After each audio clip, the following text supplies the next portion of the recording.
ಗಯಾನದ Providence cricket ಸ್ಟೇಡಿಯಂನಲ್ಲಿ ನಡೆದಂತಹ ICC T20 ವಿಶ್ವಕಪ್ನ ರೋಚಕ semifinal ಪಂದ್ಯದಲ್ಲಿ ಭಾರತ ತಂಡ ಹಾಲಿ ಚಾಂಪಿಯನ್ ಇಂಗ್ಲೆಂಡ್ ತಂಡದ ವಿರುದ್ಧ ಭರ್ಜರಿಯಾದಂಥ ಒಂದು ಗೆಲುವನ್ನು ದಾಖಲಿಸಿದೆ.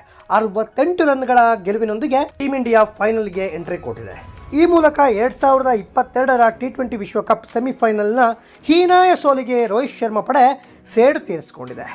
ಜೂನ್ 29ರಂದು ಅಂದರೆ ಶನಿವಾರ ನಡೆಯಲಿರುವಂಥ ಒಂದು ಫೈನಲ್ ಪಂದ್ಯದಲ್ಲಿ ದಕ್ಷಿಣ ಆಫ್ರಿಕಾ ವಿರುದ್ಧ ಪ್ರಶಸ್ತಿಗಾಗಿ ಟೀಮ್ ಇಂಡಿಯಾ ಸೆಣಸಾಟ ನಡೆಸ್ತಾ ಇದೆ. ಇದು ಟೀಮ್ ಇಂಡಿಯಾ ಏನೋ ಅಜೇಯ ಓಟದೊಂದಿಗೆ ವಿಶ್ವಕಪ್ ಫೈನಲ್ ಪ್ರವೇಶಿಸಿದೆ.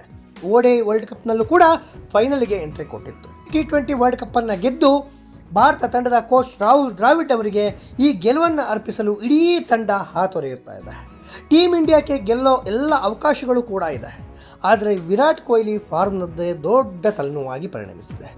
ವಿರಾಟ್ ಸೆಮಿಫೈನಲ್ ಮ್ಯಾಚ್ನಲ್ಲೂ ಕೂಡ ನಿರಾಸೆಯನ್ನು ಮೂಡಿಸಿದ್ದಾರೆ. ಇಂಗ್ಲೆಂಡ್ ವಿರುದ್ಧದ ನಿರ್ಣಾಯಕ ಸೆಮಿಫೈನಲ್ನಲ್ಲಿ ಕೇವಲ 9 ರನ್ಗಳಿಗೆ star batsman Virat Kohli out ಆಗಿ ಮತ್ತೊಮ್ಮೆ ಬಹಳ ಅಭಿಮಾನಿಗಳಿಗೆ ಬೇಸರವನ್ನು ಉಂಟು ಮಾಡಿದ್ದಾರೆ.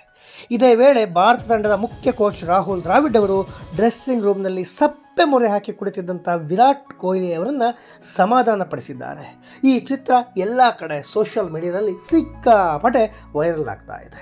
2024ರ ಐಸಿಸಿ ಟಿ20 ವಿಶ್ವಕಪ್ ಪಂದ್ಯಾವಳಿಯುದ್ದಕ್ಕೂ ವಿರಾಟ್ ಕೊಹ್ಲಿ ಅತ್ಯಂತ ಕಳಪೆ ಪ್ರದರ್ಶನವನ್ನು ಮುಂದುವರಿಸ್ತಾ ಇದ್ದಾರೆ.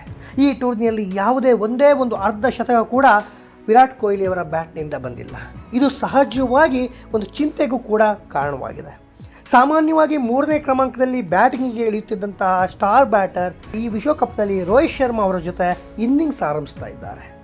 ಸೆಮಿಫೈನಲ್ ಪಂದ್ಯದ 3ನೇ ಓವರ್ನಲ್ಲಿ ರೀಸ್ ಟೋಪ್ಲೆ ವಿರುದ್ಧ ಆಕ್ರಮಣಕಾರಿ ಶಾಟ್ಗೆ ಯತ್ನಿಸಿದ ವಿರಾಟ್ ಕೊಹ್ಲಿ ಕ್ಲೀನ್ ಬೋಲ್ಡ್ ಆಗಿ ಪೆವಿಲಿಯನ್ ಸೇರಿದರು.